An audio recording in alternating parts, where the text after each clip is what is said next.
ಮಾವುತ ಈ ಬಿದ್ದವ. ಸರಿ, ತಮಾಷೆ ಏನು ಅಂದರೆ ಇವನು ಹೇಳಿದ ಕೇಳ್ತಿರ್ಲಿಲ್ಲ ಅದು. ಆ ಮಾವುತ ಇದ್ದಾನಲ್ಲ, ಅವನು ಊರಿಗೆ ಹೋಗುವಾಗ ಹೇಳಿ ಹೋಗಬೇಕು, 15 ದಿವಸ ಬರೋಲ್ಲ, ಇವನು ಹೇಳಿದಾಗ ಕೇಳು ಅಂದರೆ 15 ದಿವಸ ಇವನು ಹೇಳಿದಾಗ ಕೇಳ್ತಾರೆ, 14 ದಿವಸ ಹತ್ತಿರ ಬರ್ಲಿಕ್ಕೆ ಬಿಡ್ತಿರ್ಲಿಲ್ಲ. ಇಷ್ಟು ಫೇತ್ಫುಲ್ಲು ಅವನಿಗೆ. ಅವನು ಏನಾದ, ನಿಜವಾಗಿ ಆನೆಯನ್ನು ಪಳಗಿಸಿ ಟೇಮ್ ಮಾಡಿದಂಥ ಎಕ್ಸ್ಪರ್ಟ್ ಇದ್ದಾನಲ್ಲ, ಅವನು ಸ್ವಲ್ಪ ಜಾಸ್ತಿ ಸಂಬಳ ಕೇಳಿದ. ಮಠದವರು ಸಹಜವಾಗಿ ಆಗುವುದಿಲ್ಲ ಹೇಳಿದರು. ಅವನಿಗೆ ಖಂಡಿತ, ಅವನಿಗೆ ಗೊತ್ತು ತಾನಲ್ಲದೆ ಇನ್ಯಾರಿಗೂ ಈ ಆನೆ ಬಗ್ಗೋಲ್ಲ, ಅವರೊಂದು ಇವತ್ತಲ್ಲ ನಾಳೆ ಜಾಸ್ತಿ ಸಂಬಳ ಕೊಟ್ಟು ನನ್ನನ್ನು ಕರೆಸ್ತಾರೆ ಅನ್ನೋ ಓವರ್ ಕಾನ್ಫಿಡೆನ್ಸ್ನಿಂದ ಅವನು ಹೊರಟು ಹೋದ. ಮನೆ ಹೋಗಿ ಬರ್ತೇನೆ, ಬರಲೇ ಇಲ್ಲ. ಇವರಿಗೆ ಇವನು ಲದ್ದಿದ್ದೆಗೆ ಇವನು ಹೇಳಿದಾಗ ಕೇಳುತ್ತಲ್ಲ, ನಡೀಲೇ ನೀನೇ ಮಾವತಿಗೆ ಮಾಡು ಅಂದರು ಮಠದವರು. ಅವನು ಕರೀಲೇ ಇಲ್ಲ. ಇದು ನಿಜವಾಗಿ ಅವನ ಇನ್ಸ್ಟ್ರಕ್ಷನ್ನಿಂದಾಗಿ ಇವನು ಹೇಳಿದಾಗ ಕೇಳ್ತಾ ಇದ್ದು ಹೊರತು ಇವನಿಗೆ ಬದ್ಧಾಗಿರಲಿಲ್ಲ ಆನೆ. ಆದರೂ ಇವನೇ ಮಾವತಿಗೆ ಮಾಡಿದ. ಸುಮಾರು ಸಮಯ ತಡ್ಕೊಂಡಿದ್ದು. ಅವನು ಬರುವುದಿಲ್ಲ ಅಂತ ಗೊತ್ತಾದ ಮೇಲೆ ಇವನು ಹೇಳಿದ ಹಾಗೆ ಕೇಳ್ತಿತ್ತು. ಆದರೆ ಏನು ಮಾಡೋದು ಗೊತ್ತುಂಟ, ನೀನು ಹೇಳಿದ ಹಾಗೆ ಕೇಳುವುದು ನಾನು ಸುಮ್ಮನೆ ನಿನ್ನ ಮೇಲೆ ಒಂದು ಪ್ರೀತಿಯಿಂದ ಅಷ್ಟೇ, ನೀನು ನನಗೆ ಯಾವ ಲೆಕ್ಕವೂ ಅಲ್ಲ ಅಂತ ಆಗಾಗ ವಾರ್ನ್ ಮಾಡುತ್ತಿತ್ತು. ಏನು ಮಾಡೋದು ಗೊತ್ತುಂಟ, ರಸ್ತೆಯಲ್ಲಿ ಹೋಗೋದು, ಇವನು ಕೈಯಲ್ಲಿ ಆಹಾ, ಇದು ನಾಗರಿಕತೆ.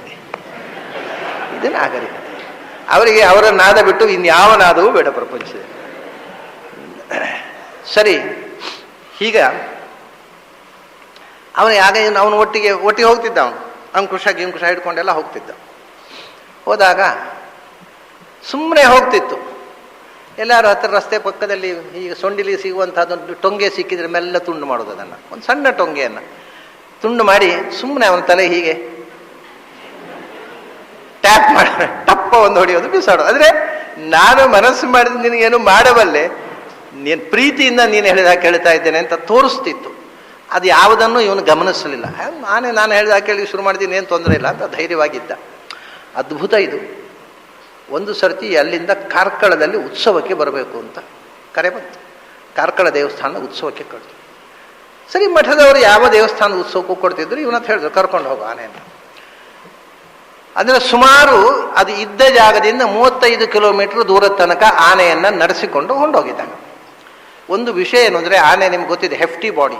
ಅದು ಎಟ್ಟೆ ಸ್ಟ್ರೆಚ್ಚು ನೀವು ಮಧ್ಯದಲ್ಲಿ ನಿಲ್ಲದೆ, ವಿಶ್ರಾಂತಿ ತೆಗೆದುಕೊಳ್ಳದೆ, ನೀರು ಆಹಾರ ತೆಗೆದುಕೊಳ್ಳದೆ ಎಟ್ಟೆ ಸ್ಟ್ರೆಚ್ಚು 35 ಮೈಲು ನಡೆದರೆ, ಕಿಲೋಮೀಟರ್ ನಡೆದರೆ ಅವುಗಳಿಗೆ ಶ್ರಮ ಆಗುತ್ತೆ. Hefty body. ಅದಕ್ಕೆ ಮಧ್ಯದಲ್ಲಿ ನಿಲ್ಲಿಸಿದರೆ ಆಗೋಯ್ತು. ಒಂದು 5 ನಿಮಿಷ ನಿಂತು ಎಲ್ಲೋ ನೀರು ಕುಡಿದು ಮುಂದೆ ಹೋಗ್ತವೆ. ಈ ನೀರು ಕುಡಿಯದೆ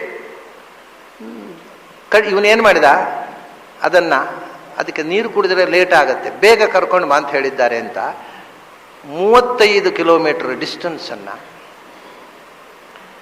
ನೀರು ಕುಡಿಯಲಿಕ್ಕೆ ಬಿಡದೆ, ಅದು ದಾರಿಯಲ್ಲಿ ಹೋಗುವಾಗ ಎಲ್ಲೋ ಪಾಂಡು ನೋಡಿದ, ರಸ್ತೆ ಬದಿಯಲ್ಲಿ ನೀರುಗಳದ್ದು ಸಣ್ಣ ಸಣ್ಣ ಕೊಳಗಳು ತಿರುಗುತ್ತಿತ್ತದು. ಆಗ ಅದಕ್ಕೆ ಕಿಕ್ ಮಾಡಿ ನೀರು ಕುಡಿಯಲಿಕ್ಕೆ ಬಿಡಲಿಲ್ಲ, ಮಧ್ಯೆಯಲ್ಲಿ ನಿಲ್ಲಕ್ಕೆ ಬಿಡಲಿಲ್ಲ. 35 ಕಿಲೋಮೀಟರ್ ನಾನ್ ಸ್ಟಾಪ್ ಆಗಿ ಅದನ್ನು ನಡೆಸಿದ. ವಿಪರೀತ ಸಿಟ್ಟು ಬಂತು ಅದಕ್ಕೆ. ನಾನು ಇವನಿಗೆ ಇಷ್ಟು ಪ್ರೀತಿಯಿಂದ ಇವನಿಗೆ ವಿಧೇಯನಾಗಿ ನಡ್ಕೊಂಡದ್ದಕ್ಕೆ ನನಗೆ ಹೊಟ್ಟೆ ಹಸಿವಾದಾಗ ನೀರು ಕುಡಿಯಲಿಕ್ಕೆ ಬಿಡಲಿಲ್ಲ ಅಂತ ಸಿಟ್ಟು ಬಂತು. ಅದಕ್ಕೆ ಅದರ ಎಲ್ಲ ತಾಳ್ಮೆಯೂ ಕಳೆದು ಹೋಗಿದೆ. ನಾನು ಇವನನ್ನು ಪ್ರೀತಿಸಿದ್ದಕ್ಕೆ ಇಷ್ಟು ನನಗೆ ಅನ್ಯಾಯ ಮಾಡಿದ ಅಂತ ಸಿಟ್ಟು ಬಂತು ಅದಕ್ಕೆ. ಸಿಟ್ಟು ಬಂದು ಏನು ಮಾತಾಡಲಿಲ್ಲ. ಅವನ ತಲೆ ಮೇಲೆ ಕೂತಿದ್ದಾನೆ. ಸುಮ್ಮನೆ ಹೋಯಿತು.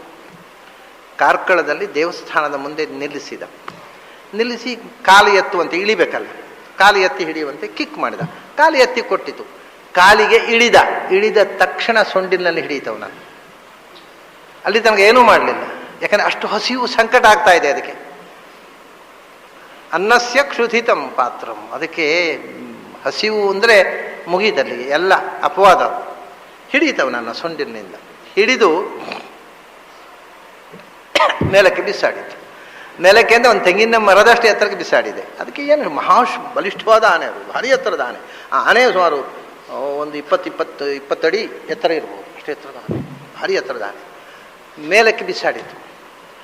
ಮೇಲಕ್ಕೆ ಬಿಸಾಡಿ ಆದಮೇಲೆ ಅವನ ಮೇಲಕ್ಕೆ ಒಂದು ತೆಂಗಿನ ಮರದಷ್ಟು ಎತ್ತರಕ್ಕೆ ಹೋಗಿ ಕೆಳಕ್ಕೆ ಬಿದ್ದ. ಅದಕ್ಕೆ ಸಂಶಯ ಆಯಿತು, ಇನ್ನು ಬದುಕಿದ್ದರೆ ಕಡೆಗೆ ಅಂತ ಕೆಳಗೆ ಬಿದ್ದ ಮೇಲೆ ಕಾಲಿನಿಂದ ಹೊಸಕ್ಕೆ ಹಾಕಿತು. ಅವನನ್ನು ಬದುಕಿಸಿದ ಆನೆ.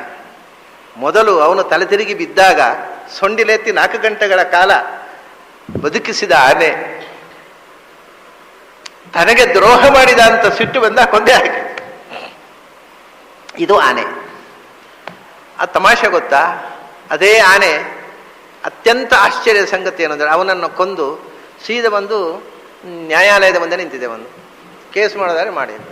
ಜನರಿಗೆ ಕಾರ್ಕಳ ಒಬ್ಬರಿಗೆ ಊರಿನ ಜನರಿಗೆ ತೊಂದರೆ ಕೊಡಲಿಲ್ಲ, ಸೀದಾ ನ್ಯಾಯಾಲಯದ ಬಾಗಿಲಲ್ಲಿ ಬಂದು ನಿಂತು ಬಿಟ್ಟಿದೆ. ಎಲ್ಲರೂ ಕಂಗಾಲು, ವಕೀಲರು ಜಡ್ಜರು ಎಲ್ಲ ಒಳಗೆ ಹೊರಬರುದಿಲ್ಲ ಯಾರು ನ್ಯಾಯಾಲಯದಿಂದ. ಆಮೇಲೆ ಹೋಗಿ ತನ್ನಷ್ಟಕ್ಕೆ ಕಾಡಿನಲ್ಲಿ ಹೋಗಿ ನಿಂತಿತ್ತು, ಪೇಟೆಗೆ ಬರಲಿಲ್ಲ, ಯಾರಿಗೂ ತೊಂದರೆ ಕೊಡಲಿಲ್ಲ. ಭಾರೀ ಭಾಷೆ ಅಂದರೆ ಅದನ್ನು ಕಲಿಬೇಕು, ಅದ್ರ ಬಗ್ಗೆ ಒಂದು ನಾವೆಲ್ ಬರೀಬೋದು, ಅಂಥ ಒಂದು ಭಾಷೆ ಆನೆ.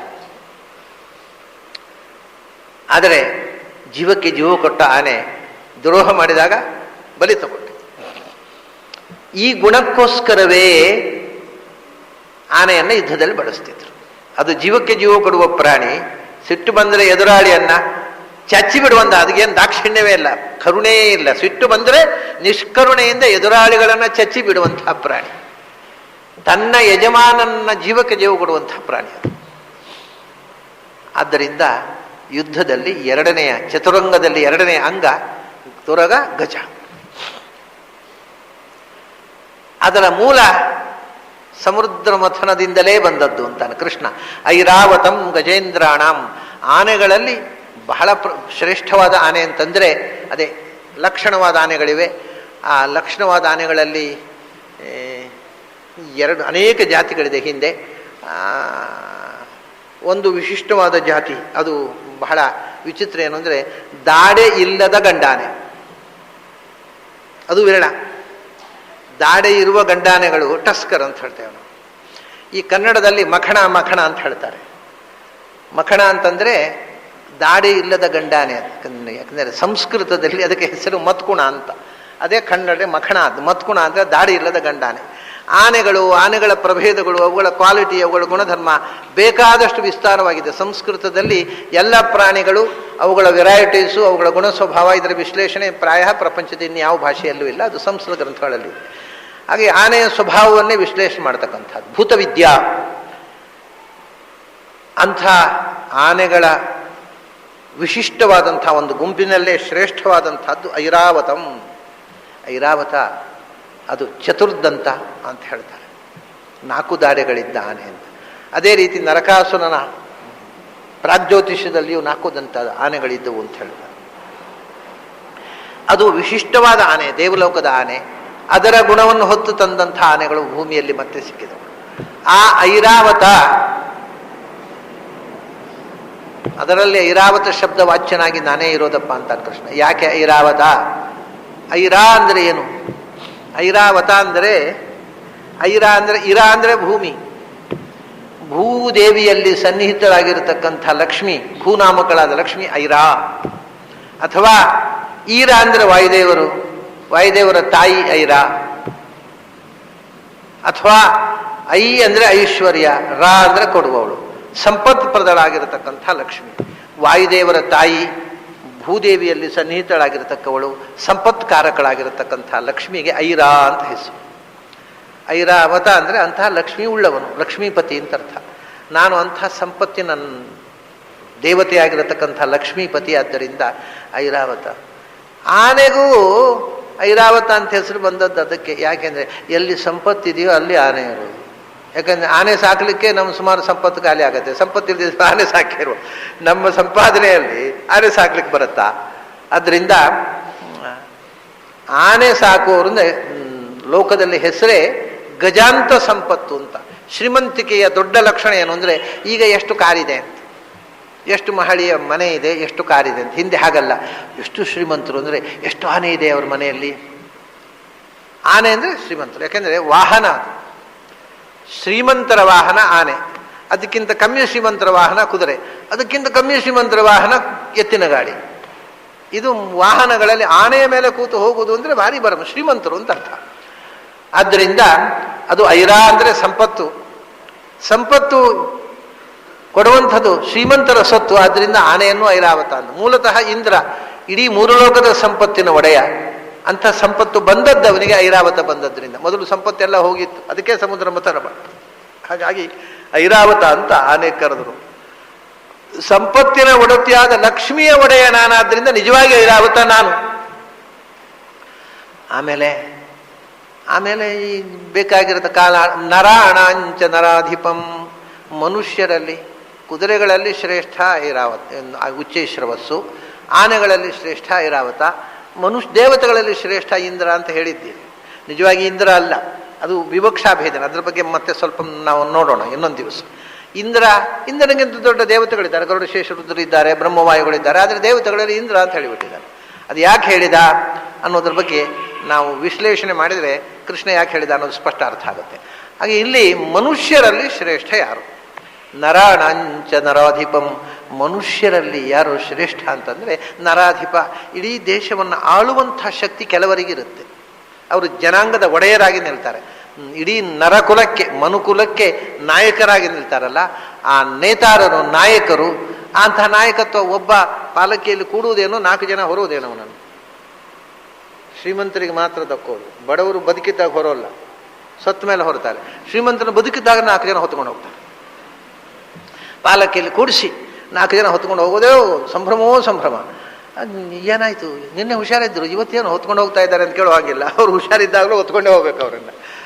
ಸರಿ, ಆಗ ಪೋಷ್ಯೋನ್ಯ ಪೋಷಕ ಕುತಃ ಧನಭಾವ ಭಾವತಶ್ಚೇ ಕಿಂ ತತ್ರಾಪಿ ನಿಯಾಮಕಂ. ವಾದಿರಾಜರು ಯುಕ್ತಿ ಮಲ್ಲಿಕಾದಲ್ಲಿ ಪ್ರಶ್ನೆ ಕೇಳ್ತಾರೆ. ಅಲ್ಲಪ್ಪ, ಯದ್ಯದೃಷ್ಟಂ ನಚೇತ್ ತರ್ಹಿ ಪೋಷ್ಯೋನ್ಯ ಪೋಷಕ ಕುತಃ. ಒಬ್ಬ ಪಾಲಿಕೆ ಮೇಲೆ ಕೂಡುವುದೇನು, ಅಡಿಯಲ್ಲಿ ಒಬ್ಬ ಪಾಲಿಕೆ ಹೊರುವುದೇನು? ಅದೃಷ್ಟ ಪುಣ್ಯ ಪಾಪ ಏನು ಇಲ್ಲ ಅಂದರೆ ಅವನು ಯಾಕೆ ಮೇಲೆ ಕೂತ, ಇವನು ಯಾಕೆ ಅಡಿಯಲ್ಲಿ ಹೊತ್ತ? ಅವನು ಹೇಳೋದು, ಎಲ್ಲರೂ ಸಮಾನ, ನಮ್ಮದು ಸೋಷಿಯಲಿಸಮ್, ಆದ್ದರಿಂದ ನೀನು ಕೆಳಗ ನಾವು ಕೂತ್ಕೊಳ್ತೇವೆ, ನನ್ನ ಹೊತ್ಕೊಂಡು ಹೋಗು ಅಂದರೆ ಅರೆಸ್ಟ್ ಮಾಡಿ ಒಳಗಿಡ್ತಾರೆ ಅಷ್ಟೇ. ಹಾಗೆ ಏನದು ಒಬ್ಬ ಪಲ್ಲಕ್ಕಿಯ ಮೇಲೆ ಕೂಡುವುದು ಅಂದ್ರೆ ಏನು? ಅಲ್ಲಪ್ಪ, ಅವನ ಹತ್ರ ದುಡ್ಡು ಉಂಟು, ಇವನ ಹತ್ರ ಇಲ್ಲ, ದುಡ್ಡಿದ್ದು ಹೊರಿಸ್ಕೊಂಡ, ದುಡ್ಡು ಇಲ್ಲದ ಹೊತ್ತ. ಅವನ ದುಡ್ಡು ಯಾಕೆ ಇದೆ, ಅವನ ದುಡ್ಡು ಯಾಕಿಲ್ಲ? ಅದಕ್ಕೆ ಹೇಳಿ, ಎಲ್ಲಿ ಅವನದು ದುಡ್ಡು ಯಾಕೆ ಬಂತು? ಅವನು ಶ್ರೀಮಂತ ಯಾಕಾದ, ಇವನು ಬಡವ ಯಾಕಾದ? ಅಂದರೆ ಈ 100 ಜನವನ್ನ, ಒಂದು ದೇಶದ ಜನಾಂಗವನ್ನ ಆಳುವ ಶಕ್ತಿ ಒಬ್ಬನಿಗೆ ಕೊಡ್ತಾನೆ ಭಗವಂತ. ಉಳಿದವರೆಲ್ಲ ಅವನು ಆಳುವುದನ್ನು ಒಪ್ಪಿಕೊಂಡು ಅವನಿಗೆ ಕೆನ್ನೆ ತಟ್ಟಿ ನಡ್ಕೋತಾರಲ್ಲ. ಈ ಇಡೀ ಜನಾಂಗವನ್ನು ಆಳುವ ನಾಯಕತ್ವ ಅನ್ನತಕ್ಕಂಥದ್ದು ಎಲ್ಲಿಂದ ಬಂತು? ನಾನು ಒಳಕೂತು ಮಾಡಿದರೆ ಉಂಟು, ಇಲ್ಲದಿದ್ರೆ ಈಗ ವೇನನಿಗೆ ಅಂಥ ಶಕ್ತಿ ಕೊಟ್ಟೆ ನಾನು. ವೇನ ಅನ್ನುವ ರಾಜ ನಾಯಕ ಆದ. ಆದರೆ ಅವನು ನಾಯಕನಾದ ತಕ್ಷಣ ಏನು ಮಾಡಿದ? ಜನಾಂಗವನ್ನು ಶೋಷಣೆ ಮಾಡಿದ. ನೀವು ಯಾವ ದೇವಸ್ಥಾನಗಳಲ್ಲಿಯೂ ದೇವರ ಪೂಜೆ ಮಾಡತಕ್ಕದ್ದಲ್ಲ, ನಾನೇ ನಿಮಗೆ ದೇವರು ಅಂತ ಘೋಷಣೆ ಮಾಡಿದ. ಬಹಳ ಧೂರ್ತತನ ಮಾಡಿದ. ಎಲ್ಲಿ ಯಾರು ಜನರ ಹಿತಚಿಂತನೆ ಮಾಡಲಿಲ್ಲ, ತಾನು ಅಂತಃಪುರದಲ್ಲಿ ಕೂತು ಆರಾಮ ಐಷಾರಾಮ ಜೀವನ ಮಾಡಿದ. ಜನಗಳ ದುಃಖ ತೋಡಿಕೊಳ್ಳಿಕ್ಕೆ ಬಂದರೆ ಭೇಟಿಯೇ ಕೊಡಲಿಲ್ಲ. ಏನು ಮಾಡಿದ? ವಿಡ್ರಾ ಮಾಡಿದ ಭಗವಂತ ಅವನಿಗೆ ಕೊಟ್ಟಂಥ ಆ ಒಳಗೆ ವಿಭೂತಿ ರೂಪವನ್ನು. ಋಷಿಗಳು ಬಂದು ಶಾಪ ಕೊಟ್ಟು ಹುಂಕಾರದಿಂದ ಅವನು ಕೊಂದೇ ಬಿಟ್ಟು. ಹಾಗಾಗಿ ಭಗವಂತ ಅವನಿಗೆ ಇಡೀ ಜನಾಂಗದ ಜನಪ್ರಿಯತೆ ಕೊಟ್ಟರೆ ನಾಯಕ. ನಾಳೆ ಅವನ ಜನಪ್ರಿಯತೆ ಹೋದರೆ ಇಳಿಯಬೇಕು. ಅದರಿಂದ ಅದು ನಿನ್ನ ವೈಯಕ್ತಿಕ ಅಲ್ಲ. ಒಂದು ದಿವಸ ನೀನು ಜನ ನಿನ್ನನ್ನು ಎತ್ತಿ ಕಟ್ಟಿ ನಿನ್ನನ್ನು ನಾಯಕ ಅಂತ ತಲೆಯಲ್ಲಿ ಹೊತ್ಕೋಬೋದು. ಒಂದು ದಿವಸ ತಲೆಯಲ್ಲಿ ಹೊತ್ಕೊಂಡವನು ಹೊತ್ತು ಹಾಕ್ಬೋದು. ಎಲ್ಲಿ ಯಾವುದೂ ನಿನ್ನ ಕೈಯಲ್ಲಿಲ್ಲ. ನೀನು ಪ್ರಯತ್ನ ಮಾಡಿಯೂ ನಾಯಕನಾಗದೆ ಹೋಗ್ಬೋದು. ಏನೂ ಮಾಡದೆ ಅನಾಯಾಸವಾಗಿ ಜನರು ನಿನ್ನನ್ನು ನಾಯಕ ಅಂತ ಆರಿಸಿ ಹೊಗಳಬಹುದು. ಎಲ್ಲ ನಿನಗೆ ನಾಯಕತ್ವದ ಗುಣವನ್ನು ಕೊಟ್ಟು ಒಳಗೆ ನಾನು ಕೂತು ನಾಯಕನಾಗಿ ಕೂತರೆ ನೀನು ಜನಾಧಿಪ. ಇಲ್ಲದೆ ಇದ್ದರೆ ನೀನು ಕೂಡ ಪೊರಕೆ ಹಿಡ್ಕೊಂಡು ಅವರೊಟ್ಟಿಗೆ ಕೆಲಸ ಕೂಲಿ ಮಾಡಬೇಕಷ್ಟೆ. ಆದ್ದರಿಂದ ಯಾರೂ ನಾಯಕರಲ್ಲ. ಆದರೆ ಯಾರಲ್ಲಿ ನಾಯಕತ್ವದ ಒಂದು ವಿಭೂತಿಯನ್ನು ತುಂಬಿ ನಾನು ಒಳಗೆ ಅವನ ಸುಕೃತದ ಪರಿಪಾಕದಿಂದ ಅವನಲ್ಲಿ ನಾನು ವಿಭೂತಿ ರೂಪದಲ್ಲಿ ನಿಲ್ತೇನೆ, ಅವರು ನರಾಧಿಪ.